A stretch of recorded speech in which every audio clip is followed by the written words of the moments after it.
Hello, it's Mark Kris from Memorial Sloan Kettering. Speaking today about the use of neoadjuvant approaches in patients that have an oncogenic driver in their tumors, and particularly an oncogenic driver for which we have a effective targeted therapy.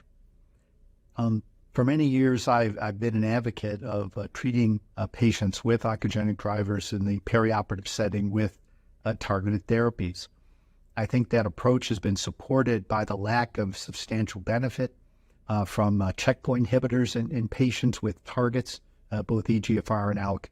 And frankly, in the approval of neoadjuvant therapy with checkpoint inhibitor and chemotherapy, nivolumab, they specifically say you should not give this regimen in patients that have EGFR and ALK rearrangements. It must be true. I hear it on television.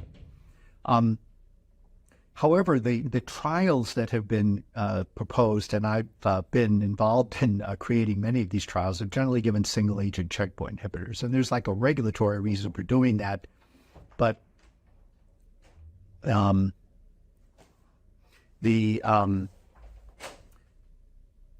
thinking about what would be the optimal approach, I don't think that I can recommend that at this point.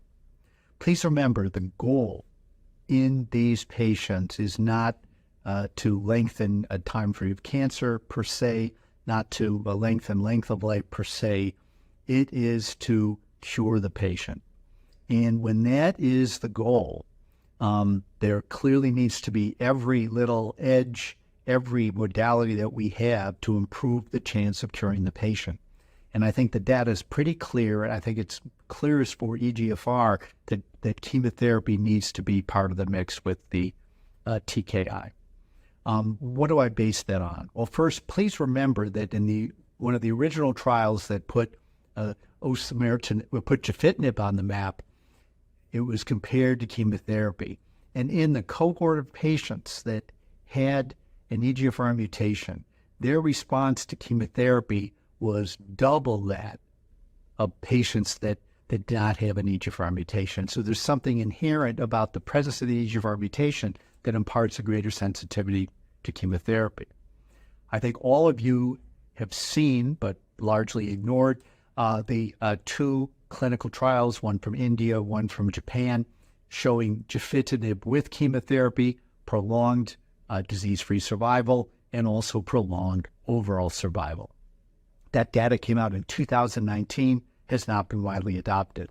And I think we all heard a few months ago about giving osimertinib with chemotherapy. And the combination, again, stage 4 disease, gives people a improvement in survival of about 9 months. So at least in my mind, in fit patients that can accept the extra side effects and the drugs can be given safely, that's the thing to do. We've seen the data from the DORA trial. Again, this is not exactly comparable because there people with EGFR mutations got chemo followed by osimertinib, but those patients that got osimertinib after their chemo, they had better survival, EGFR mutation with osimertinib. So clearly here in the adjuvant setting, perioperative setting, that chemo makes a difference. I think we've both seen the data from Alina. Now that is not a trial where chemotherapy and alectinib were given. It was just alectinib, but I point that out again to say the role of these agents in the perioperative setting. Words about chemo. Number one, there's no question that chemo works. Number two, there's no question that it's better tolerated when you give it before surgery. Much harder to give it after surgery.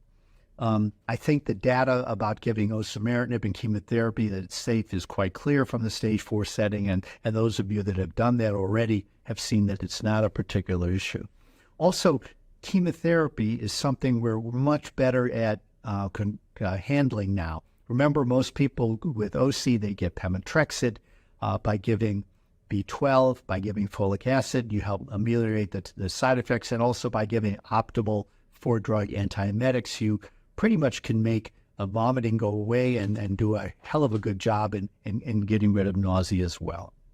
So I think that in my thinking now, if I were to give a neoadjuvant therapy for EGFR mutations, I would give osimertinib with chemotherapy. Many of you are aware there's a clinical trial going on now, neoadjuvant, that is comparing OC alone to chemo alone to chemo plus osimertinib. I think that's a forward-looking trial that'll help give us some answers, but I know where that trial is going to go. Please remember, too, there have been very, very few reports of pathologic complete remissions with osimertinib alone in the neoadjuvant setting. And the truth is, to get the greatest benefit of neoadjuvant therapy, you need a path CR. Chemo will add to that. So it's time to rethink. I think we got a lot of safety data. We should probably take it forward to the neoadjuvant setting. And again, it's a different ballgame in this cure setting. We really have to think about every little edge, every little extra that we can to help cure the patient. And because cure is the goal, it makes sense to accept more toxicity, a more complicated regimen. And I think if you ask patients, will they accept more adverse effects for a regimen that could help improve the chance of cure, that they will almost always say yes. So listen to our patients, and I think pay attention to the data that we have that chemo will add something to the TKIs, and probably across the board, even in diseases other than EGFR mutant cancer.